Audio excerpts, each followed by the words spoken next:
Graça e paz, amados irmãos. Bom dia. Meus queridos, vamos abrir as nossas Bíblias no livro de Filipe, na carta, na Epístola de Paulo aos Filipenses. Amados, na semana passada nós tivemos uma interrupção na nossa série de estudos na carta de Paulo aos Filipenses. Nós recebemos aqui a visita do pastor Dácio, lá da Igreja Batista Reformada de Mauá, que nos pregou em Romanos 1, 16 e 17, falando sobre a vergonha do Evangelho. E graças ao Senhor foi uma grande bênção que Ele nos concedeu a nós como igreja, receber a visita do nosso amado irmão, em parte de sua família. E hoje, irmãos, nós vamos com a graça do Senhor retomar, então, o estudo dessa epístola. Vamos ler Filipenses capítulo 1, do versículo 27 ao 30, os últimos versículos, os últimos 4 versículos.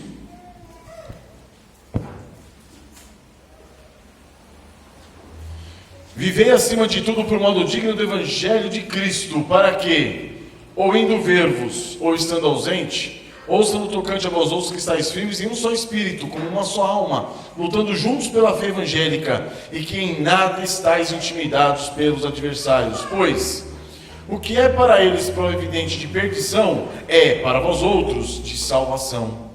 E isso da parte de Deus, porque vos foi concedida a graça de padeceres por Cristo, e não somente de crerdes nele. Tendes o mesmo combate que vistes em mim, e ainda agora ouvis que é o meu. Então, amados, retomando os estudos da carta de Paulo aos Filipenses, com a permissão do nosso Senhor, hoje vamos ver se a gente consegue concluir esse primeiro capítulo, que somou aí um total de 13 sermões. Então, já há 2 domingos nós havíamos trazido a mensagem sobre viva de modo digno do Evangelho de Cristo. E naquela ocasião, o Senhor nos permitiu entender, compreender o que significa viver de modo digno do Evangelho. Então Paulo começa nos mostrando que esse viver significa o quê? Significa agir como cidadão. Significa que nós somos cidadãos, não daqui, mas somos cidadãos dos céus. Significa que nós temos uma pátria celestial. Não é essa pátria aqui, mas uma pátria muito superior. E desse modo nós vivemos de que maneira? Não tendo em vista a nossa realidade nessa terra, mas tendo em vista o que nós temos nos céus. Esse é o ponto. É dessa maneira que nós vivemos para a glória de Deus. Vivemos de modo digno do Evangelho que nós professamos. Então nós vivemos aqui como quem? Como estrangeiros, como peregrinos. Nós não estamos visando o nosso progresso aqui, mas se o nosso progresso aqui existe, é para quê? Para a glória dele, para que nós possamos promover Cristo Jesus. Nós estamos aqui para buscar sucesso nesse mundo, mas se sucesso vier, é para quê? É para que nós possamos promover a glória de Deus, o reino eterno do Senhor Jesus Cristo. Então nosso dever é o quê? É nos sujeitar às conformidades, as conformidades dos nossos deveres e dos nossos direitos, segundo nós temos dentro do Evangelho de Cristo. Nós temos deveres? Sim. E temos direitos? Sim. Direitos que Cristo conquistou por nós. E deveres que nós devemos agir, fazer, cumprir como cidadãos dos céus. Esse é o primeiro ponto. O segundo ponto que nos ajuda a compreender o que é viver de modo digno é o que? É viver na integralidade do nosso ser. Não são momentos em que eu sou cristão, eu vivo como cristão, momentos que eu vivo como um mundano. Não. Nós vivemos como cristãos na integralidade. Nós buscamos a glória de Deus na integralidade do nosso ser. Em todos os momentos. Não é uma questão de prioridade nós vivemos de modo digno do Evangelho, mas é uma questão do quê? De exclusividade. Nós devemos viver constantemente de modo digno do Evangelho, ou seja, viver para engrandecer a Cristo, glorificar a Ele, e não buscando os nossos próprios interesses. E aí, irmãos, nós vimos também o que? As evidências de quem vive de modo digno do Evangelho. Quem vive de modo digno do Evangelho de Cristo mostra como evidência o que? A unidade com o corpo de Cristo, a unidade com os outros irmãos. Então tais irmãos vivem como? Com outros irmãos, firmes em um só espírito, mantendo o mesmo parecer, pensando concordemente, como uma só alma, mantendo o quê? A mesma disposição, com um só desejo. Qual desejo? Glorificar a Deus, engrandecer a Cristo em todas as áreas da sua vida, quer na sua casa, quer no seu serviço, quer com seus parentes, com seus familiares, quer com seus vizinhos, com seus amigos. O objetivo nosso o que é? Glorificar a Cristo em todas as circunstâncias.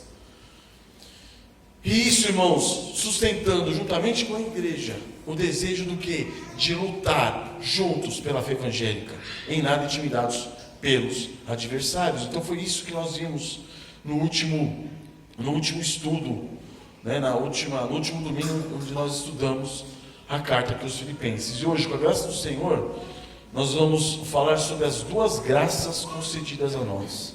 Esse é o tema da mensagem. Quais as duas graças concedidas a nós em Cristo Jesus? Vamos curvar nossas cabeças, irmãos? Ó Senhor nosso Deus, graças nos concedes, ó Pai, pois não somos merecedores de nada, meu Deus. Ó Senhor, quão benigno e amoroso Tu és, ó Deus. Se não fosse por Teu amor ao enviar nosso Senhor Jesus Cristo, e por graça e misericórdia nos alcançar por meio dele, jamais estaríamos aqui nessa manhã, ó Deus. Nós louvamos o Teu santo nome, Pai, porque aqui nessa manhã estamos, no dia do Senhor, para glorificar a Ti, ó Pai. Glorificar a Ti por quem Tu és, e por tudo que fizeste, ó Deus, em nosso favor, ó Pai. Agora, ó Pai, revela-nos, ó Deus, revela-nos, ó Pai, o que é exigido de nós, como servos Teus, como filhos Teus. Ó Senhor, revela-nos, ó Pai, o que é esperado de nós, como redimidos e alcançados pelo sangue de Cristo. Sabemos, ó Pai, que somos constrangidos pelo amor de Cristo a não vivermos mais para nós mesmos, mas para Ele, pelo nosso Senhor Jesus Cristo.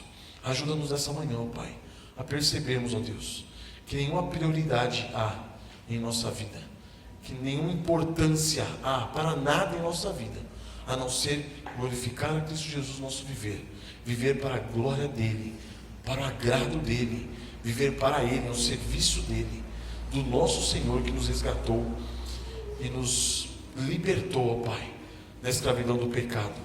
Ó Senhor, e para isso, ó Deus, ajuda-nos, guia-nos, ó Pai, quebrantando-nos e levando-nos a tomar a nossa cruz, ó Deus, alegremente, sabendo que é isso que vai fazer com que nós sejamos cada vez mais conformados à imagem de Cristo Jesus nosso Senhor, ó Pai.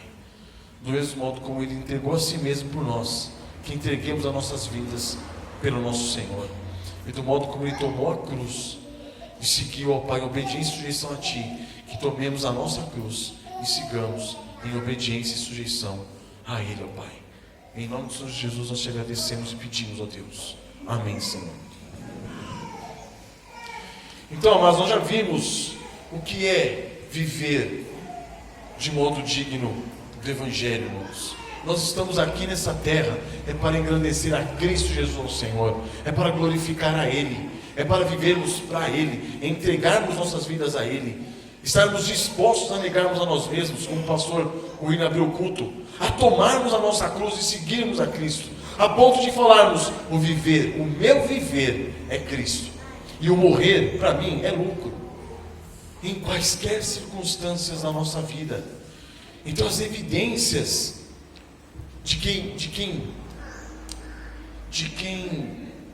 se sujeita a esse novo modo de vida é o que? A unidade, é o estar firme com os irmãos no só espírito, estar firmes com os irmãos com uma só alma, como uma só alma, estar lutando pela fé evangélica.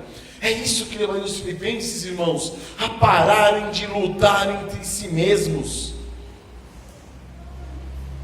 Eles estavam fazendo o quê? Eles estavam lutando entre si.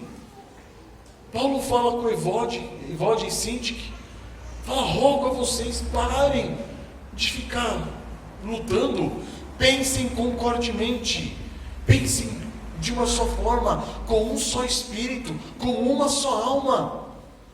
Juntam forças e unam forças para lutar juntos pela fé evangélica.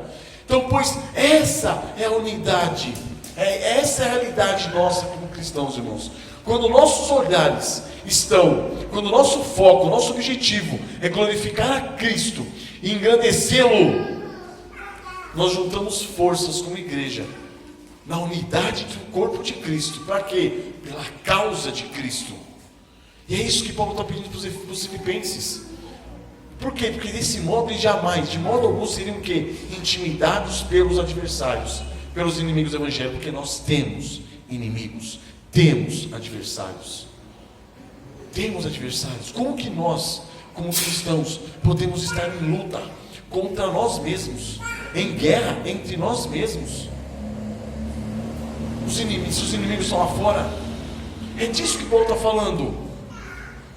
Andemos unânimes com o mesmo propósito, o mesmo objetivo, que é o que? Engrandecer a Cristo, glorificá-lo, que Ele cresça e que eu diminua. Como que eles poderiam ficar intimidados pelos inimigos, se eles estariam unânimes, juntos, unidos no corpo de Cristo? Não teria como. Agora, aqueles que estão prontos a abrir mão de si mesmos, pela causa de Cristo, pela causa do Evangelho de Cristo, por que eles vão temer os inimigos? Por que eles estariam intimidados pelos inimigos? Em Mateus 10:28 diz: não temais os que matam o corpo e não podem matar a alma. Temei antes a quem? Aquele que pode fazer perecer no inferno tanto a alma como o corpo.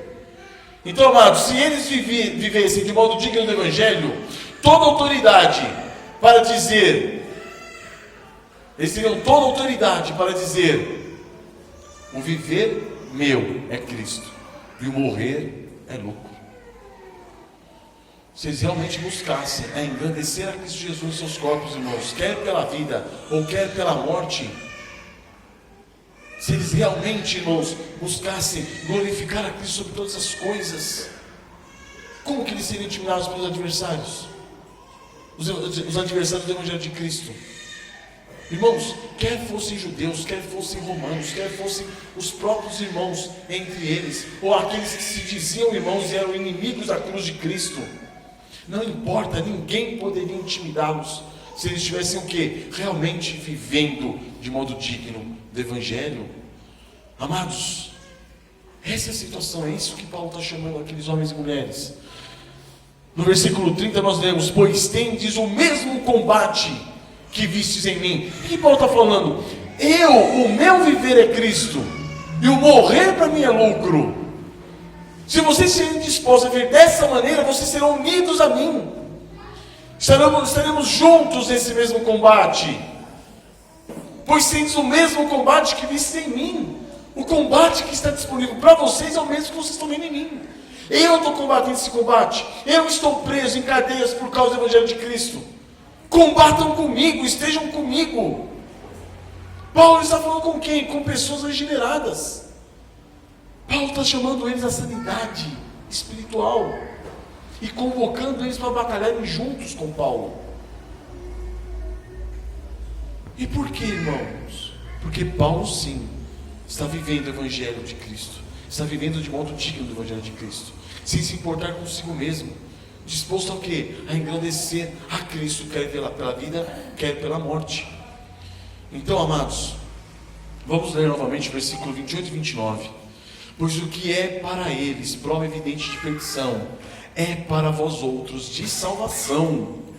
E isso da parte de Deus, porque vos foi concedida a graça de padecerdes por Cristo, e não somente de crentes nele. Então, amados, nesses versículos é que nós vamos nos deter hoje. E vamos analisar por meio deles 2 pontos. Em cada um dos pontos nós vamos ver o que? Paulo fazendo uma contraposição de conceitos. O primeiro ponto, ele vai fazer uma contraposição entre perdição e salvação. O segundo ponto, ele vai fazer uma contraposição entre sofrimento e fé. Então, partindo para o primeiro ponto, falando sobre perdição e salvação. O que Paulo fala para os filipenses? No versículo 28. Pois o que é para eles prova evidente de perdição é para vós outros de salvação, e isto da parte de Deus. Então olha só, vocês sabem, todos nós sabemos, Paulo estava preso por quê? Porque tinha pregado o Evangelho, certo? Nós lemos inclusive em Atos, ocorrido lá em Filipos. Paulo pregando o evangelho, Paulo ajudando o próximo. Ele vai fazer o quê? Ele espera o demônio daquela moça, adivinha? E aí fazem o quê? Acusam ele, levam ele e ele é preso. E ele recebe chibata, açoite, e fica preso até que é solto pela misericórdia do Senhor. Agora olha só, nós, não sei se vocês já perceberam, nós não temos controle sobre as nossas palavras. Por vezes, irmãos, nós queremos expressar algo, e às vezes nós não conseguimos encontrar palavras adequadas para expressar aquilo que nós estamos sentindo ou pensando. Ou ainda, nós temos momentos em que nós conseguimos até expressar de modo até que coerente e perfeito aquilo que nós estamos pensando ou sentindo. Contudo, as pessoas que ouvem as nossas palavras, quando elas saem da nossa boca, elas podem interpretar de outra maneira. Ou mesmo elas podem fazer o quê? Elas podem perverter intencionalmente aquilo que você falou, transformando a sua mensagem numa outra mensagem. Isso só prova para nós o quê? Que nós não temos controle sobre as nossas palavras. Nós não temos controle sobre as palavras que saem da nossa boca. Nós ficamos totalmente alheios à interpretação dos outros. Mas com a palavra de Deus, irmãos, não é isso que acontece. Em Isaías 55:11 diz o seguinte: assim será a palavra que sai da minha boca, não voltará para mim vazia, mas fará o que me apraz e prosperará naquilo para que a designei. Ou seja, a palavra do Senhor não volta vazia. Se Ele designou a palavra com um propósito, ela vai ter esse propósito, independente de quem quer que ouça ou deixe de ouvir. A pessoa que ouvir, ela vai ser impactada pela palavra do Senhor. A partir desse verso nós compreendemos o quê? Que a palavra do Senhor, quando é proferida pelos seus ministros, ela não volta vazia. Ela cumpre o seu propósito. Quais são os seus propósitos? 1. Arrependimento para a salvação dos eleitos. 2. Ódio e ranger de dentes para a perdição daqueles que não são eleitos. Certo? Esse é o propósito da palavra de Deus. Ela não volta vazia. Ela é como uma espada de 2 gumes. Ela corta de um lado para o outro. A mesma palavra, quando ela é pronunciada, ela gera salvação e gera condenação. A palavra de Deus não volta vazia. Ela não fica inoperante. Ela não perde o seu propósito. Isso é maravilhoso, irmãos. E é disso que Paulo está falando quando ele diz o seguinte: pois o que é para eles prova evidente de perdição, é para vós outros o quê? De salvação. Isso da parte de Deus. Ou seja, a mesma palavra pronunciada, ela corta dos 2 lados. Agora Paulo está mostrando isso com respeito a quê? Vamos ver. Uma vez que a palavra de Deus ela é pregada, o Evangelho de Cristo é anunciado, as coisas se definem. Nos eleitos, a pregação gera o quê? Arrependimento, quebrantamento, contrição para a salvação. E no ímpio, ela gera o quê? Ódio, ira. Expressos em quê? Em perseguição para a perdição. Então qual é o resultado da palavra quando chega no ímpio? Ele não fica somente irado, revoltado, não gera somente ódio, mas gera uma atividade. Ele começa a agir contra o Evangelho. E esse agir contra o Evangelho é a perseguição. E aqui, por meio da perseguição, Paulo mostra o seguinte: a perseguição também tem 2 lados. A perseguição é a evidência do quê? Da perdição do ímpio. E a mesma perseguição é a evidência do quê? De salvação para quem é perseguido por causa do Evangelho de Cristo. Então no ímpio, irmãos, gera o quê? Gera perdição, porque ele não pode suportar o anúncio do Evangelho. Diante da pregação, os ímpios se enfurecem, eles rilham os dentes, eles tapam os ouvidos, e eles se lançam contra os servos do Senhor, como fizeram com Estevão, em Atos 7. Então essa deve ser a reação, irmãos, esperada de quem prega o Evangelho de Cristo. O quê? Alguns crerão, sim, mas muitos se levantarão contra aqueles que estão anunciando o Evangelho, opondo-se abertamente contra o Evangelho e perseguindo àqueles que anunciam o Evangelho de Cristo. Então, amados, Jesus disse em João 15, 20, vamos abrir, Evangelho de João, capítulo 15, versículo 20.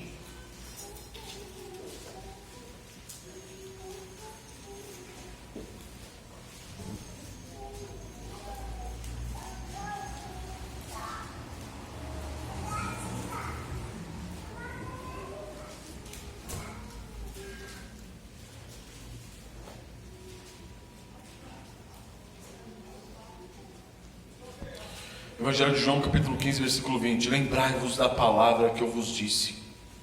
Não é o servo maior que o seu senhor. Se me perseguiram a mim, também perseguirão a vós outros. Se guardaram a minha palavra, também guardarão a vossa. Ou seja, irmãos, se nós como servos queremos viver para a honra e glória do Senhor Jesus Cristo, viver nossa vida entregue a Ele, tomando nossa cruz, negando a nós mesmos, como seremos diferentes do nosso Senhor? Não seremos. O propósito é o mesmo, a causa é a mesma. Se perseguiram Ele, vão perseguir-nos. É isso que é viver de modo digno do Evangelho, irmãos. E o viver de modo digno do Evangelho nos traz o quê? Justamente isso. Identifica-nos com Cristo, na causa de Cristo. Ele nos une aos outros irmãos. Ele nos leva a lutarmos juntos pela fé evangélica.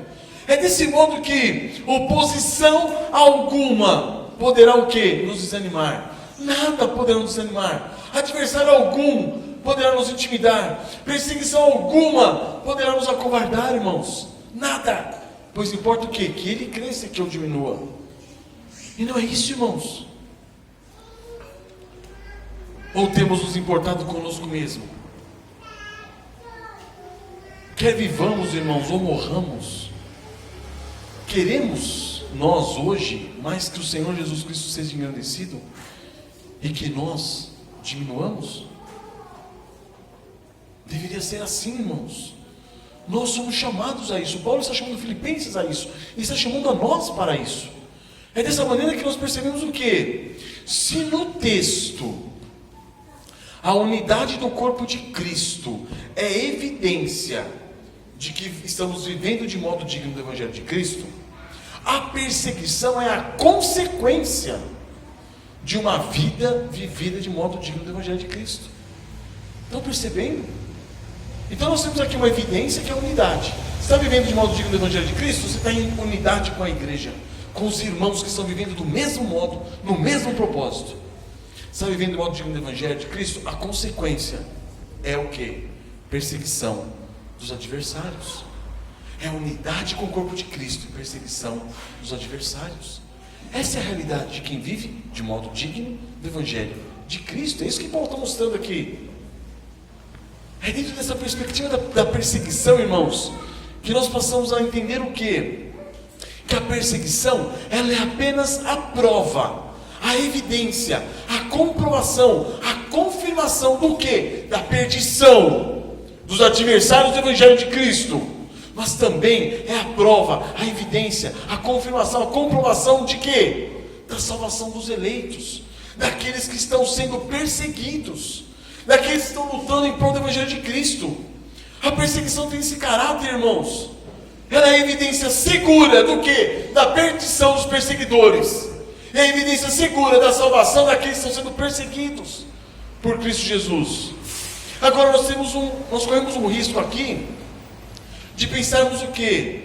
Na tribulação provém da perseguição como algo assim muito grande, né? Aquelas pessoas que moram num país comunista, que são perseguidos devido à sua fé, a sua crença, o Evangelho de Cristo, a sua proclamação, sua profissão de fé. Mas irmãos, a perseguição, ela está conosco no dia a dia. Não são coisas muito grandes, não fica olhando lá para frente. Olha no dia a dia seu. Como que está a sua vida em sua casa, na sua família? Com seus pais que são incrédulos, com seu marido muitas vezes que é incrédulo, com sua esposa que é incrédula. Como está a sua vida na proclamação do Evangelho de Cristo com seus filhos que são incrédulos? Você tem sido perseguido? E que é isso? Você tem sido ridicularizado, sua autoridade caiu por terra, por causa do Evangelho de Cristo. Como tem sido no trabalho? Como que as pessoas te veem? Essa é a questão, irmãos, quando nós vivemos para a glória do Senhor, querendo glorificá-lo em todas as áreas da nossa vida, nós vamos o quê? Nós vamos sim ser perseguidos, ser ridicularizados, ser confrontados, ser envergonhados. É disso que está falando, desde a pequena perseguiçãozinha de alguém que despreza você, menospreza você pela fé que você professa, até o que? Uma perseguição grande, quando você se coloca, se opõe ao governo e você é perseguido até morto. A perseguição é a mesma. Vamos abrir em 2 Tessalonicenses capítulo 1, versículo 3, e vamos ver essa mesma relação que Paulo faz daqueles que perseguem e daqueles que são perseguidos. Aqueles que perseguem, a sua destruição está garantida, a sua perdição está garantida. E aqueles que são perseguidos, a sua salvação está garantida.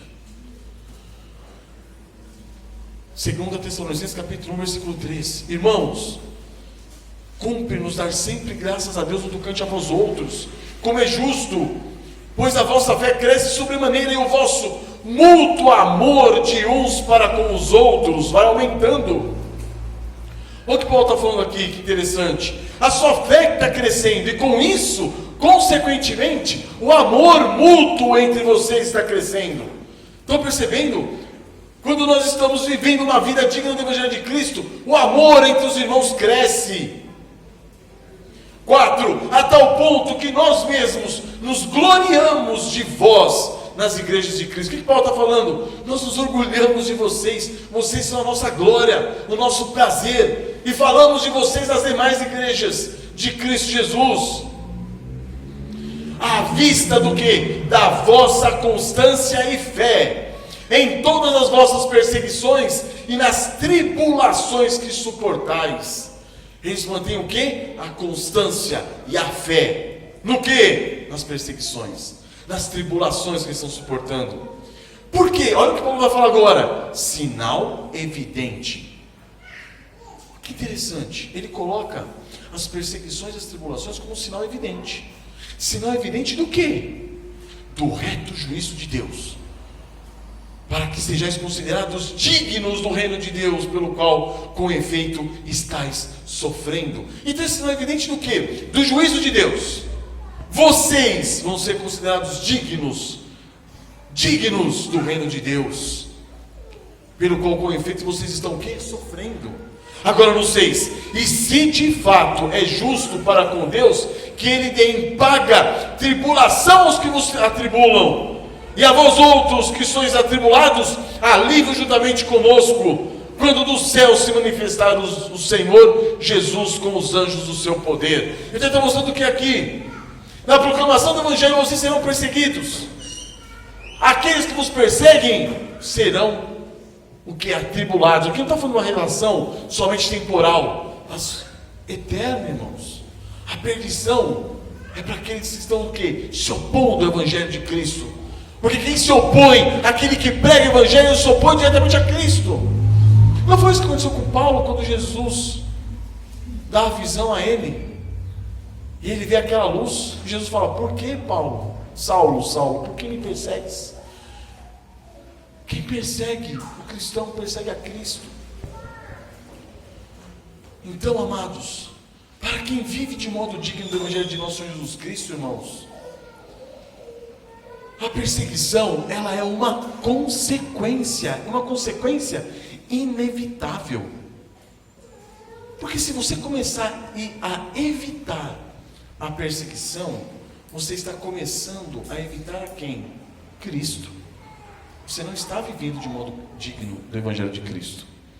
Quando nós começamos a evitar perseguição, as consequências de um viver de modo digno do Evangelho de Cristo, nós estamos deixando de viver no modo digno do Evangelho de Cristo. Quando você para de ser, você não quer mais ser perseguido, você começa a deixar a cruz de lado, começa a deixar a negação do eu de lado. Esse é o ponto, irmãos. E louvado seja Deus por isso. Porque é dessa maneira que nós percebemos o quê? Que a unidade do corpo de Cristo é a evidência de que estamos vivendo de modo digno do Evangelho de Cristo. Enquanto a perseguição é a consequência de uma vida vivida por modo digno do Evangelho de Cristo. Então, amados, que essa evidência esteja aos nossos olhos, que nós possamos perceber que está crescendo o nosso amor de uns para com os outros, que está crescendo essa unidade na igreja de uns para com os outros. Porque crescendo essa unidade, isso indica que você está disposto a negar mais de si mesmo, a tomar a cruz de Cristo, a engrandecer a Cristo, viver para a honra e glória dele, glorificá-lo em todos os aspectos da sua vida. E que isso, irmãos, gere uma consequência, que seja o quê? A perseguição. Sejamos perseguidos, sejamos envergonhados, sejamos vituperados, e que possamos ter a oportunidade de consolarmos uns aos outros, a permanecermos o quê? Firmes nesse propósito, de lutar juntos pela fé evangélica, e de não sermos em nada intimidados pelos adversários. Pois em 2 Timóteo 3,11 fala o quê? Ora, todos quantos querem viver piedosamente em Cristo Jesus serão perseguidos. Não é possivelmente, pode ser, talvez, não, é serão perseguidos. Agora, irmãos, você está procurando o quê? A glória dele, e você está recebendo disso, a partir disso, perseguição. E lembrem-se, irmãos, a perseguição muitas vezes virá das próprias pessoas que se dizem irmãos. Porque acontece uma coisa: quando nós nos expomos, nós nos colocamos à disposição do Senhor para vivermos no modo digno do Evangelho de Cristo, nós começamos a incomodar os irmãos que não estão dispostos a viver segundo a viver de modo digno do Evangelho de Cristo. E esses ditos irmãos começam a fazer o quê? Nos perseguir. São eles que começam a nos ridicularizar, são eles que começam a nos deixar de lado. Então, amados, é por isso que mais para frente no capítulo 3, Paulo vai falar sobre aqueles que vivem entre vós, ó Filipenses, que são inimigos da cruz de Cristo. Por que são inimigos da cruz de Cristo? Porque eles não querem negar a si mesmos, eles não querem tomar a cruz de Cristo. E lá, no meio da igreja, dentro do corpo ali, aquelas pessoas estão o quê? Ridicularizando, perseguindo aqueles que estão vivendo de modo digno do Evangelho de Cristo. Aqueles que estão sim buscando negar a si mesmos, aqueles que estão sim buscando tomar a sua cruz dia após dia. Então, amados, essa é a nossa realidade. É uma realidade, é uma consequência inevitável. Agora, preocupe-se se você começar o quê?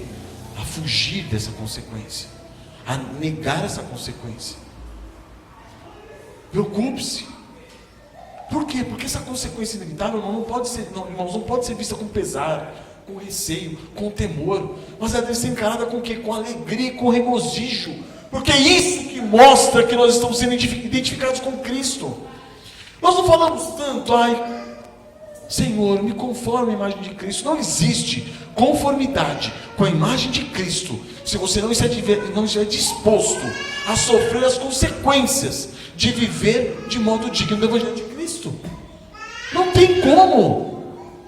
E as consequências quais são? Perseguição, ser diferente. Irmãos, os mais diversos tipos de acusação poderão vir. Você é legalista. Você quer dar uma de santo. Você é isso, você é aquilo. Várias acusações virão. Agora, irmãos, Jesus disse no capítulo 5 de Mateus, no finalzinho no começo do Sermão do Monte, no finalzinho das bem-aventuranças, ele diz: bem-aventurados sois quando, por minha causa, vos injuriarem e vos perseguirem, e mentindo disserem todo o mal contra vós. Regozijai-vos e exultai, porque é grande o vosso galardão nos céus, pois assim perseguiram os profetas que vieram antes de vós. Olha que interessante. Quando nós nos alegramos, nos regozijamos na perseguição, por causa do nome de Cristo, nós estamos sendo identificados com quem? Com os profetas que viveram antes de nós. E como que eles viveram? Para mim em Hebreus 11, sobre os heróis da fé. Como que eles viveram? É desse modo que você é identificado com Cristo. Eu lembro quando eu era mais moleque, eu falava assim, nossa, quando eu falo em Hebreus, né, uns foram cerrados ao meio, outros foram mortos à espada. Nossa, queria eu ser um desses daí. Você nega a perseguição de alguém que vem te insultar, porque você crê, por exemplo, que Cristo é soberano, que Deus é soberano. Você teme um insulto, uma vergonha, uma taxação, como receberam os puritanos na época deles. Que esse puritanos, o nome puritanos, foi um nome o quê? Um nome para difamá-los, que foi criado para colocar neles, para difamá-los. Mostrava o que é isso? Que eles estavam sendo perseguidos por causa de Cristo. Então, amados, como nós somos identificados com os profetas? Vivendo de modo digno do Evangelho de Cristo. Como? Vivendo por Ele, para a glória dEle, para o engrandecimento dEle, tomando a nossa cruz diariamente, negando a nós mesmos diariamente. É isso que é perseguição. Isso vai gerar perseguição. E essa perseguição também nos identifica com quem? Com os apóstolos de Cristo. Porque em Atos 5 o que acontece? Quando os apóstolos, chamando os apóstolos, açoitaram-nos e ordenando-lhes que não falassem em o nome de Cristo, soltaram. E eles se retiraram do sinédrio o quê? Regozijando-se por terem sido considerados dignos de sofrer afrontas pelo nome de Cristo. Esse é o ponto. Agora, se você estiver regozijando-se, não fugindo da perseguição, mas alegrando-se pela perseguição, alegrando-se pela afronta, alegrando-se com humildade e humilhação, por estar sendo afrontado pelo nome de Cristo. Porque, irmãos, cuidado, muitos de nós, nos nossos excessos de justiça própria e de santidade forjada, a gente também força situações para que as pessoas nos vituperem, nos abandonem, para depois sair falando lá dentro do peito, eu estou sendo perseguido. Não, isso não é perseguição. Isso não é perseguição. Perseguição, irmãos, é quando nós vivemos de modo digno do Evangelho de Cristo. Quando nós falamos, o meu viver é Cristo e o morrer é lucro. Porque quem quer dar uma de santo em cima dos outros, o morrer dele não é lucro, não. E o viver dele também não é Cristo, é ele próprio. Isso acontece muito hoje. Muito. Muitas pessoas ficam forjando uma santidade, forjando uma piedade. Para quê? Para bater no peito e depois falar assim, eu estou sendo perseguido por Cristo. Não está nada. Você está vivendo na carne. Está forjando santidade na carne. Forjando piedade na carne. Forçando uma perseguição que não é em nome de Cristo, em seu próprio nome. Isso não é viver do modo digno do Evangelho de Cristo. Isso é viver do seu jeito, para o glória do seu nome. Então, cuidado com isso. Porque o que nos identifica com os profetas, o que nos identifica com os apóstolos que se regozijavam por estar sendo perseguidos pelo nome de Cristo, é o que? É o fato deles viverem para Cristo, viverem em prol do Evangelho de Cristo, desejarem ver o avanço do reino de Deus, negando totalmente a eles mesmos, tomando a cruz. Esse era o ponto. Esses homens foram considerados dignos de sofrer o quê? Afrontas pelo nome de Cristo. Por quê? Porque viveram dignamente o Evangelho de Cristo. E essa mesma perseguição, irmãos, é que é a prova evidente do quê? Da perdição do ímpio. Aquele que está perseguindo, ele está provando quem está o quê? Em trevas, cego, indo para onde? Para o inferno. Agora, essa mesma perseguição é prova de que você está sofrendo por Cristo, você está em Cristo. A salvação é tua por Cristo Jesus. Não que a perseguição vai fazer com que você ganhe a salvação, não. mas você está sendo perseguido porque você está em Cristo Jesus, negando a si mesmo, tomando sua cruz e estando em Cristo. Então a perseguição passa a ser o quê? Uma evidência da sua salvação, como diz Paulo aqui nesse versículo 28. Por quê? Porque é a perseguição que nos identifica com Cristo, além de nos identificar com os profetas, além de nos identificar com os apóstolos, também é ela que nos identifica com Cristo. Abram em 1 Pedro, por favor, 1 Pedro capítulo 4, versículo 12.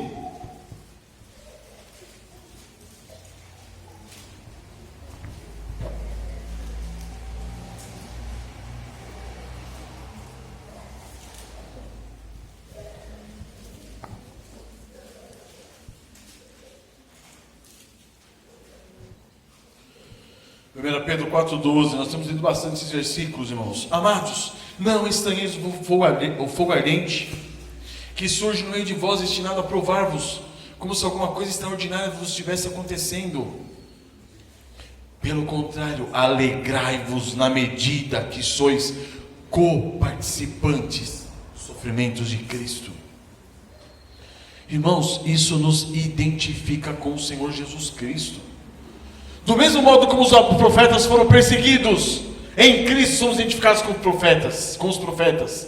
Do mesmo modo como os apóstolos foram perseguidos, em Cristo somos identificados com os apóstolos. E do mesmo modo como Cristo sofreu, nós somos identificados com quem? Com Cristo, na perseguição, no sofrimento, pelo nome dEle. Portanto, amados, alegremos-nos quando, por algum motivo, ou de alguma maneira, nós temos o que? Sofrido pelo nome de Cristo. Alegre-se. Alegre-se quando seus pais se levantam contra você. Alegre-se quando seus irmãos se levantam contra você. Alegre-se quando seu cônjuge se levanta contra você. Quando seus filhos se levantam contra você. Quando seus vizinhos se levantam contra você. Se você está sofrendo por causa do anúncio do Evangelho de Cristo, alegre-se. Se você está sofrendo por causa da sua vida piedosa, resultante de um viver de um modo digno do Evangelho de Cristo, alegre-se. Alegre-se. Em Tiago 1,2 diz: tende por motivo de toda alegria o passardes por várias provações. Essa é a relação nossa com a perseguição. Essa é a nossa relação com a provação. A perseguição e a provação, vindas por meio de Cristo Jesus, da causa do Evangelho de Cristo Jesus, não nos pode trazer pesar, deve nos trazer o quê? Alegria, satisfação, contentamento, regozijo, exultação. Essa é a questão, irmãos. Sabe por que muitas vezes a gente se pega ansioso, com crise de ansiedade, com crise de depressão? É por quê? É porque a nossa vontade não está sendo feita. A nossa vontade não está sendo feita. Na maioria das vezes. Porque se você estivesse importando-se com Cristo, e o seu viver fosse Cristo, e o morrer para você fosse lucro, que depressão você teria?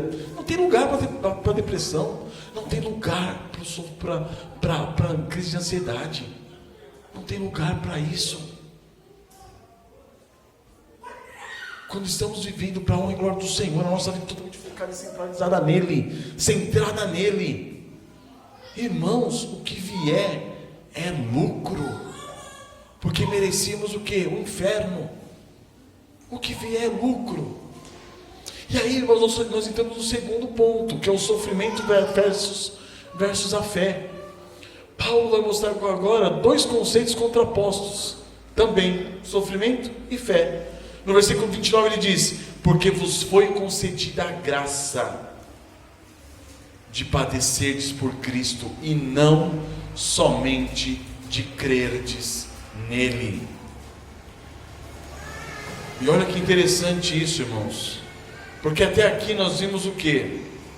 Como que na luta pela fé evangélica, a perseguição é consequência de uma vida vivida de modo digno do Evangelho de Cristo. A perseguição também é uma prova evidente da nossa salvação em Cristo Jesus. E glória a Deus por isso. É como se Paulo dissesse aos filipenses: vocês pensam que a perseguição por Cristo ia gerar em vocês somente sofrimento? Não. Ela também gera em vocês alegria e exultação, pela evidência garantida da salvação de vocês em Cristo Jesus. Isso é maravilhoso, irmãos. Mas a partir de agora é como se Paulo dissesse aos filipenses: vocês pensam que o dom da graça de Deus é somente a fé? Não. O sofrimento por Cristo é igualmente precioso, é igualmente um precioso dom da graça de Deus em Cristo Jesus. Amados, isso é maravilhoso. Quando se fala de dom, Tiago fala que todo dom perfeito, toda a dádiva perfeita vem de quem? De Deus. O sofrimento é uma dádiva perfeita. O sofrimento é um dom maravilhoso de Deus para nós. Quantas vezes a gente sai depois, ao meio-dia, para evangelizar, e uma pessoa te despreza, faz pouco de você, você fica mal. Alegrai-vos, exultai-vos. É essa a questão. Vocês percebem que muitas vezes o temor que nós temos, aquele incômodo que nós temos para sair e evangelizar, provém do quê? Provém de você que não quer morrer, que não quer negar a si mesmo, que não quer tomar a cruz de Cristo. Essa é a realidade. Porque se você quisesse, ansiasse por negar a si mesmo, tomar a cruz de Cristo e ser vituperado com Ele, você sairia para evangelizar com todo gozo e alegria. É essa a questão. Então exercitemos-nos diante do Senhor. Ore, arrepende-se diante do Senhor. Fala: Senhor, me ajuda, eu tenho que negar a mim mesmo. Eu na cidade aqui, eu sou bastante conhecido, porque eu fui professor por um bom tempo. Eu me lembro claramente do sentimento que eu tive as primeiras vezes que nós saímos para evangelizar. Nós já falamos para vocês já. Nós estávamos no outro salãozinho, 2 ruas aqui para baixo, e os nossos joelhos batiam um no outro. Nós nunca tínhamos feito isso. Sair para evangelizar com o panfleto na mão, e o panfleto dizia justamente assim: ó, se você morrer hoje, sai para o céu, vai para o inferno. Tinha pessoa que ficava descabelada: sai daqui, está agorando a morte para mim. Tinha gente que pegava assim, o folheto, se amassava e falava: sai fora. E por ser conhecido na cidade, ficava pensando: rapaz, e se algum ex-aluno me ver, se alguém me ver, ou se alguém receber? Olha como é nojento, irmãos. Por que nós estamos no Evangelho? É para sermos bem vistos? Por que estamos no Evangelho? É para recebermos glória? Nós estamos aqui para quê? Para negarmos a nós mesmos e vivermos de modo digno do Evangelho, de modo que Cristo cresça e que nós diminuamos. Nós temos que diminuir. Então o sofrimento é uma graça, é um dom da graça de Deus em Cristo Jesus. Só que nós, como bons reformados, muitas vezes nós aplicamos a estudar o quê? Estudar o dom da fé e provar que a fé sim é um dom de Deus. Nós estamos aqui incomodados muitas vezes com a ideia daquelas pessoas que falam assim: eu creio, como se a fé viesse dela. Mas não, a fé vem de quem? De Deus. Isso nos incomoda. E para evitarmos isso, nós procuramos o quê? De todas as formas, tentar provar a todo custo que a fé é um dom de Deus. Não é você que tem fé por conta própria. E aí nós citamos Efésios 2:8: isso não vem de vós, é dom de Deus. Nós também citamos Hebreus, Jesus Cristo, o autor e consumador da fé. Nós também citamos Romanos 10:11: é pela pregação, tem que ouvir a pregação, porque é pela pregação que vem a fé é um dom de Deus. A gente não pode tolerar, irmãos, que a fé não seja vista como um dom de Deus, e glória a Deus por isso, porque ela é realmente um dom de Deus. Nós não podemos nos opor a essa verdade, e não podemos tolerar que os outros se oponham a essa verdade. Mas por que nós não lutamos com a mesma força para mostrar que o sofrimento também é um dom de Deus? Dificilmente eu vejo alguém buscando provar que o sofrimento advindo da perseguição por Cristo Jesus também é um dom de Deus. Porque isso nos incomoda, irmãos. Isso nos incomoda. Isso é sinônimo de morte. Como o pastor William abriu o culto hoje. Isso é negar a nós mesmos. Isso implica a tomarmos a nossa cruz. Pois o que deve nos preocupar, irmãos, é ver que nós não temos empregado o mesmo esforço para provar que a fé é um dom de Deus, para provar também que o sofrimento é um dom de Deus.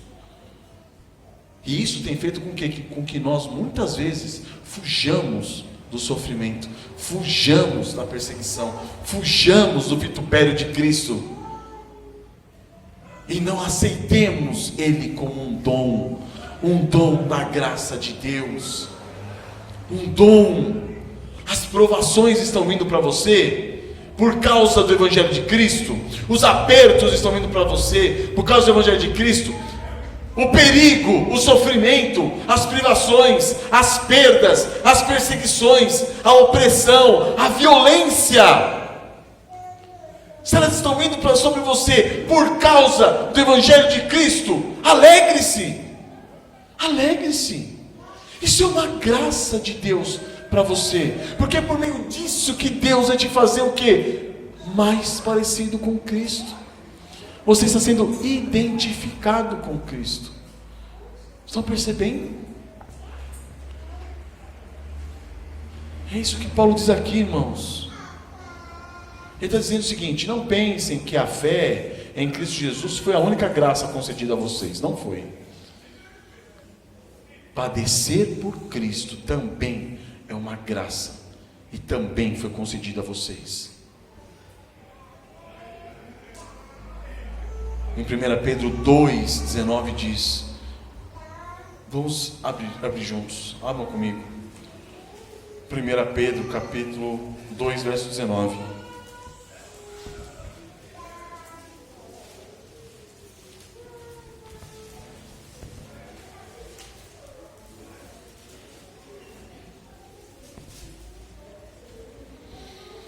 Porque isto é grato, que alguém suporte tristezas sofrendo injustamente, por motivo de sua consciência para com Deus.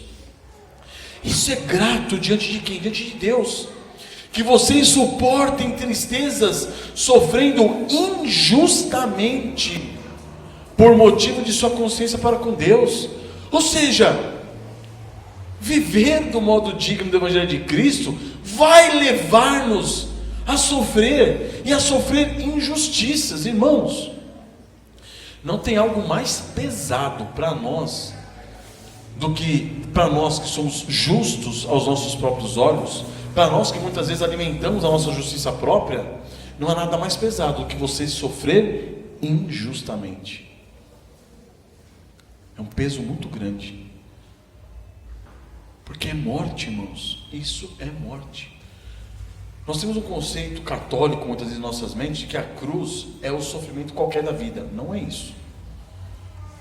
A cruz não é todo o sofrimento que nos é imposto na vida. Não. Você está andando na rua, foi de manhã comprar um pão, tropicou, quebrou o dedão. É a minha cruz. Não tem nada a ver com cruz. Isso foi um acidente de percurso. Sofrimento, ou melhor, cruz não é sinônimo de sofrimento. Cruz é sinônimo de sofrimento por causa de Cristo. O viver pela causa de Cristo, por causa de Cristo, por amor a Ele, te gera sofrimento. Esse sofrimento gerado por amor a Cristo é a cruz. A cruz você pode ou não tomar. É aí que está o ponto. Se você começa a sofrer muito por causa de Cristo, você sempre vai ter a alternativa: não quero mais sofrer, vou parar de sofrer.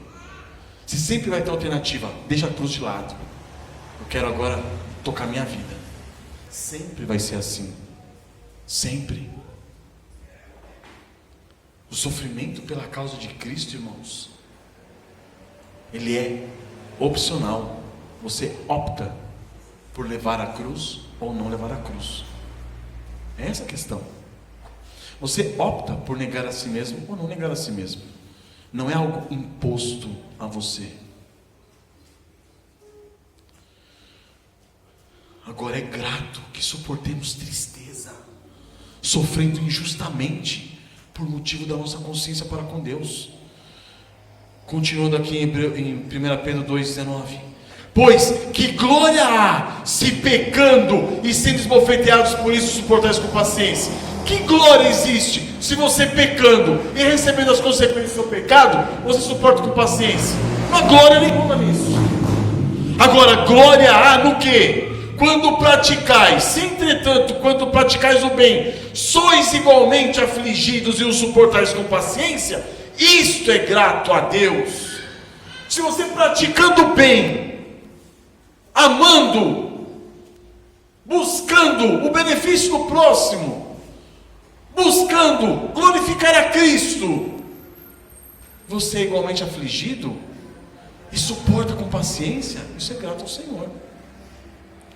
Isso é grato ao Senhor, porquanto para isso mesmo foste chamados. Percebam o que Paulo está falando aqui, e o que Pedro está falando aqui. Porquanto para isto mesmo foste chamados. É o chamamento nosso. Cristo Jesus nos chamou com chamamento, com um chamado eficaz. Para quê? Para nós sofrermos. Estão percebendo? Ele nos chamou com um chamado eficaz. Para quê? Para morrermos. E aí ele continua: pois que também Cristo sofreu em vosso lugar, deixando-vos o quê? Exemplo para seguir os seus passos. Estão percebendo, irmãos? Sofrer por Cristo é uma bênção indizível. Sofrer por Cristo é a identificação nossa com Ele. É a prova de que nós estamos sendo identificados com Ele. Como que eu sei se Cristo está sendo formado em mim? Se eu estou sofrendo por causa dele. É um dom da graça de Deus, irmãos, para que nós vejamos o que? Nitidamente a nossa identificação com Cristo, nosso Senhor. Agora, existe um movimento já antigo, uma heresia, que tem destruído a piedade cristã, tem destruído esse principal propósito do cristão, que é o que? Andar como Cristo andou. Que é a heresia que prega, muitos têm pregado isso, e dito o quê? Que Cristo morreu por nós, levou sobre si as nossas enfermidades, sofreu em nosso lugar, para que agora você possa o quê? Gozar da salvação. Muitos dizem isso. Esse evangelho está sendo dito por aí. É daí que provém o quê? A teologia da prosperidade e outras muitas teologias, irmãos. Para essas pessoas, Jesus os livrou o quê? De toda angústia, de toda dor, para que hoje eles possam o quê? Curtir a graça de Deus. Agora só resta o quê? Vitória. Vitória. Para eles, nós tudo podemos agora em Cristo. Nós somos libertados. O que antes era escravidão, peso da lei, agora você curte, fica à vontade. É baseado nisso, irmãos, que muitos hoje, e muitos de nós, não aceitamos dor, doença, tristeza, sofrimento, necessidades, pobreza, perseguição. Porque para esses daí, Cristo nos libertou, para que nós pudéssemos curtir o quê? A nossa vida, a nossa maneira. Isso é heresia, irmãos, destruidora. É por isso que muitas igrejas hoje se resumem no quê? Em receber as pessoas para que elas possam saber qual vai ser o futuro dela. As profetadas. As pessoas vão lá para a igreja para quê? Para saber se Deus está abençoando elas, ou para pedir que Deus abençoe elas financeiramente, livre elas da doença. E quando acontece alguma coisa disso, nossa, esse é o ápice para essas pessoas. O que? A cura é o ápice. O sucesso profissional é o ápice. Tudo isso é o ápice. Por quê? Porque eles nem imaginam que o evangelho está associado com o quê? Com morte, com tomar a cruz, com negar a si mesmo, com seguir a Cristo. Porque nós somos chamados a sofrer com Ele. Essa é a questão, irmãos. Então essa heresia tem destruído o quê? A santidade e a piedade nos cristãos, fazendo-nos enxergar o cristianismo como qualquer outra religião patética, que nos promete o quê? Bênçãos aqui, que nos promete o quê? Glória aqui, gozo e alegria aqui. Mas nós somos chamados, irmãos, a ser transformados segundo a imagem de Cristo, andar nesse mundo como Ele andou, constrangidos pelo amor de nosso Senhor Jesus Cristo. É isso que essas pessoas têm esquecido. Viver integralmente para Cristo, buscar a glória dEle. Não interessa a minha situação, a minha condição. Eles se esquecem que é por amor de Cristo que nós somos constrangidos a viver por Ele. Porque um morreu por todos, logo todos nós o que? Morremos. E se todos nós morremos, é para que não vivamos mais para nós mesmos, mas para aquele que por nós morreu e ressuscitou. Isso é viver de modo digno do Evangelho, irmãos. Abaixo disso não é vida cristã. Não é vida cristã, irmãos. Viver de modo digno do Evangelho podemos falar, estou crucificado com Cristo. Logo, já não sou quem vive, mas Cristo vive em mim. Memorizar o versículo de hoje, que o irmão Ricardo passou. E esse viver que agora tenho na carne, vive o quê? Pela fé no Filho de Deus, que me amou e a si mesmo se entregou por mim. Isso é Evangelho. Abaixo disso, irmãos, não é Evangelho. Nós muitas vezes nos enganamos achando que estamos vivendo o Evangelho. Mas nós, irmãos, estamos vivendo o quê? A nossa própria satisfação, buscando o nosso próprio conforto, nossa própria realização.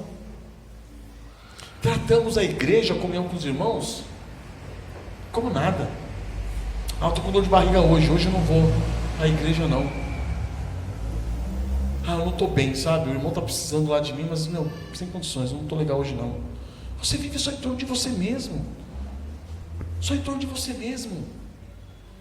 Aquele que tem vivido para si mesmo, seja um incrédulo ou dito um crente, ele está o quê? Em rebelião contra o Senhor Jesus Cristo. Ele é um inimigo da cruz de Cristo. Não é essa uma característica dos inimigos da cruz de Cristo? O quê? Vivem para satisfazer o próprio ventre. O Senhor Jesus Cristo deu a sua vida por nós, irmãos. Deu a sua vida por nós. Para quê? Para que em resposta à graça e à misericórdia dEle, nós entreguemos a nossa vida para Ele. Essa é a resposta do cristão. Porque nós somos dEle. Ele é o nosso Senhor. Nós fomos comprados por alto preço. Por isso que Paulo fala em Romanos 12, 1. Rogo-vos, pois, irmãos, eu peço por vocês com toda a minha força, por favor, pelas misericórdias de Deus, apresentem os seus corpos, por sacrifício vivo, santo e agradáveis a Deus, que é o vosso culto racional. Entregue-se a Ele, entregue-se por Ele, pelo corpo dEle, pela igreja, pelos irmãos, pelo avanço do seu reino. Entregue-se. Eu rogo, Paulo está falando, e não vos conformeis com esse século, porque quem se conforma com esse século começa a viver com qualquer outra pessoa, em torno do quê? De si mesmo, das suas próprias satisfações. Então, amados, que nós possamos reconhecer, irmãos, a miséria que muitos de nós têm vivido. Nós temos buscado nossos próprios interesses. Quando algo me interessa, eu movo céu e terra. Quando algo interessa a Cristo, o Evangelho de Cristo, ao crescimento espiritual, eu fico na minha. Analise a você mesmo, perceba como que nós temos vivido, a nossa própria maneira. Para muitos de nós, o viver tem sido eu mesmo, e o morrer, nem fale sobre isso. Morrer.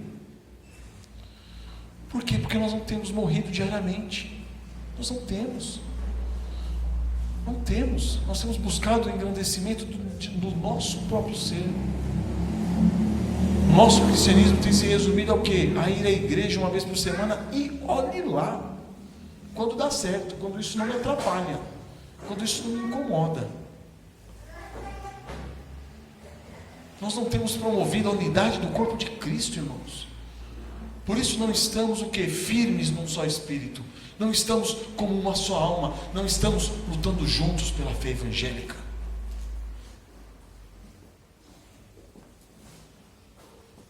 Estamos tendo cada um em vista o que é propriamente nosso e desprezando a necessidade dos irmãos, da igreja, do próximo.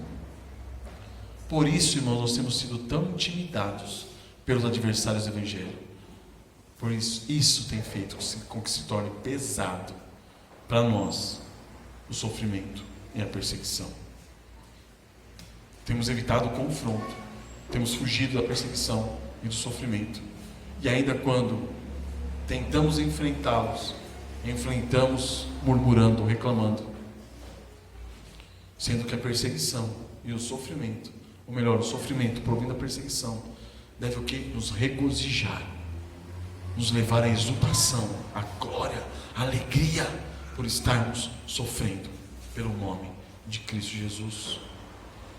Então, amados irmãos, o chamado a essa manhã é o mesmo chamado que Paulo fez aos Filipenses: arrependamos, de modo que nós possamos o quê? Desejar intensamente sofrer por Cristo, ser perseguido por Cristo, desejar intensamente receber essa graça de Deus, esse dom de Deus, esse presente de Deus, que é o quê? O sofrimento por causa de Cristo.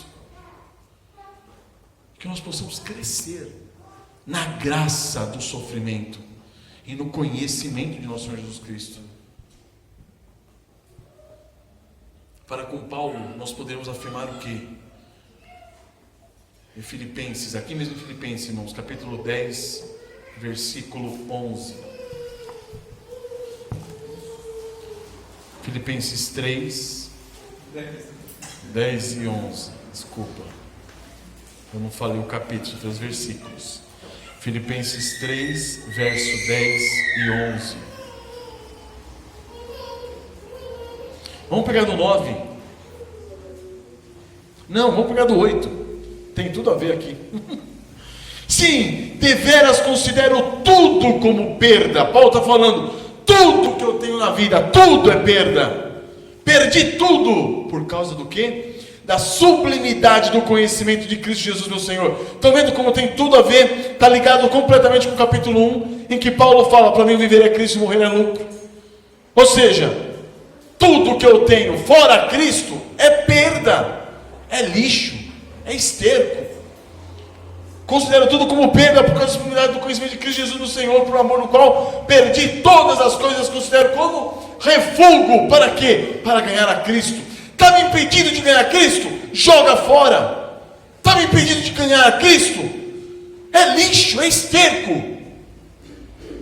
E ser achado nele, em quem? Em Cristo Jesus, não tendo justiça própria, minha própria justiça, que procede da lei, senão a que é mediante a fé em Cristo, justiça que procede de Deus, baseada no que? Na fé, com o propósito do que? De o conhecer, para o conhecer, e para conhecer também o que? O poder da sua ressurreição, e a comunhão dos seus sofrimentos. Olha isso, nós queremos conhecer a Cristo, nós queremos debruçar-nos sobre a palavra do Senhor, pegar muitos livros na nossa estante, no nosso escritório, na nossa escrivaninha, mas não queremos conhecer o sofrimento de Cristo. Isso excede, irmãos, excede tudo aquilo que nós estamos acostumados. Se as nossas devocionais, a nossa leitura bíblica, as nossas orações não têm nos fortalecido para que possamos suportar com alegria os sofrimentos pela causa de Cristo, suas devocionais, suas orações têm sido vãs, têm sido religiosidade qualquer. Estão percebendo? Por quê? Porque o nosso desejo tem que ser o mesmo desejo de Paulo. Eu quero conhecê-lo, eu quero conhecer o poder da sua ressurreição, eu quero conhecer a comunhão dos seus sofrimentos, eu quero me conformar com ele. Onde? Na sua morte. na sua morte. Cristo morreu por nós para quê? Para que nós morramos por Ele, com Ele. Eu quero me conformar com Ele na sua morte, para de algum modo alcançar a ressurreição entre os mortos. O que Paulo está falando com isso? Ele está falando que menos do que isso não é cristianismo. Menos do que isso não tem ressurreição. Por que você quer ressuscitar se você não foi morto? Por que você quer ressuscitar se você não quer morrer? Não há ressurreição para quem não está morto. Só há ressurreição para quem morreu. Então tome a sua cruz, negue-se a si mesmo, para que haja o quê? Ressurreição lá na frente. E aí sim, tem gente que interpreta esse versículo como se fosse um meio de salvação por obras. Eu quero fazer isso para alcançar a ressurreição. Não, ele está falando, é por meio disso que eu vou chegar a ser o que? Ressurreto com Cristo. Então, morra. A mensagem do Evangelho é morte. A mensagem do Evangelho é tomar a sua cruz, negar a si mesmo. E isso acontece, irmãos, no dia a dia da sua casa, no seu lar. Sua esposa está te injustiçando por causa de Cristo? Glória a Deus por isso. Seu marido está te injustiçando por causa de Cristo? Glória a Deus por isso. Morra. Seus filhos estão se rebelando contra você por causa de Cristo? Glória a Deus por isso. Morra. Tome a sua cruz. Glorifique a Cristo. Regozije-se porque você está sofrendo pelo nome dEle. É necessário que você sofra o dano? Glória a Deus por isso. Não sofra o dano reclamando, tá vendo? Tive que fazer isso, Isso não é sofrer por Cristo. Isso é você viver num legalismo desgraçado. Você está sofrendo um dano, negando aquilo que você está sofrendo, porque você não quer sofrer. Quando nós sofremos o dano do modo bíblico, por amor a Cristo, nós sofremos o dano com alegria, com prazer, sabendo que esse dano foi nos causado como graça de Deus, um dom de Deus em Cristo Jesus. Amém, irmãos? Que o Senhor tenha misericórdia de nós. Coloquemos-nos em oração diante do Senhor, reconheçamos nossos pecados, arrependamos-nos do modo de vida cristão que nós temos vivido e analise se para você realmente o viver é Cristo e o morrer é lucro, ou se para você o viver tem sido você mesmo e o morrer, não quero nem falar sobre isso. Amém? Vamos colocar nossas cabeças. Deus eterno, quão grandioso Tu és, ó Pai, e quão grandiosa a mensagem do Teu Santo Evangelho. Quão pequenininhos nos vemos, ó Deus, quão miseráveis, ó Pai, diante de tamanha mensagem, meu Deus. Senhor, ela nos confronta, ó Pai, e por causa dessa mensagem nós vemos, ó Deus, quanto de idolatria há no nosso coração ainda, ó Pai. Quanto temos idolatrado a nós mesmos, ó Deus. Quanto temos colocado a nós mesmos, ó Pai, no centro da nossa vida, ó Deus. Perdoa, ó Pai, nossos pecados.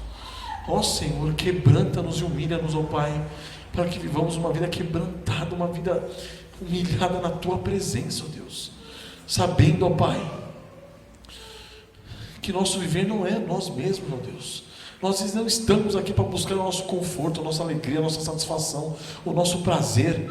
Nós estamos aqui, ó Pai, para lutarmos juntos pela fé evangélica, vivendo de modo digno do Teu Santo Evangelho, ó Pai, buscando o engrandecimento de Cristo, buscando a glória do Teu Santo Nome, Senhor, buscando o avanço do Teu reino, ó Senhor, a propagação do Seu Santo Evangelho, ó Deus. Ajuda-nos, ó Pai, ajuda-nos, ó Deus, a sermos soldados, ó Pai, que não estão interessados nos seus próprios negócios, nas suas próprias vidas, mas soldados, ó Pai, que deixando suas vidas para trás, estão engajados no bom combate de Cristo, ó Deus, o bom combate da fé, ó Deus. Ajuda-nos, ó Pai amado, a enxergarmos isso, ó Pai. Tira-nos, ó Deus, essa mesquinhez, essa vida cristã mesquinha que nós temos vivido, ó Pai. Ajuda-nos, ó Pai. Dobra os nossos joelhos diante da Tua presença, que possamos contemplar, ó Pai, a riqueza da Tua graça, pelo seu dom, não somente da fé, mas dos sofrimentos pelo nome de Cristo. Que não estejamos só, Pai, suportando esses sofrimentos, mas que estejamos sofrendo com alegria, exultando, porque sabemos que estamos sofrendo pelo nome de Cristo. Que toda afronta provinda, ó Pai, por amor a Ti, seja glória para nós em Cristo Jesus, e prova evidente de que estamos em Cristo e que seremos por Ele salvos quando formos glorificados, ó Deus. Louvado seja o Teu santo nome, ó Pai. Obrigado por essa manhã do dia do Senhor, ó Deus. Obrigado, Pai, pela presença de todos os nossos irmãos que estão conosco aqui, ó Pai. Una-nos, ó Pai, cada vez mais. Una essa igreja cada vez mais, ó Pai, cada um de nós, membros do Seu corpo. Una-nos em Cristo Jesus, para que regozijemos, ó Pai, juntamente uns com os outros, não fazendo nada, ó Pai, por vanglória, mas por humildade, ó Deus, buscando cada um dos outros o que é bom, ó Pai, para cada um, ó Deus. Nós pedimos, Senhor, em nome de Senhor Jesus, ó Deus. Amém, ó Pai.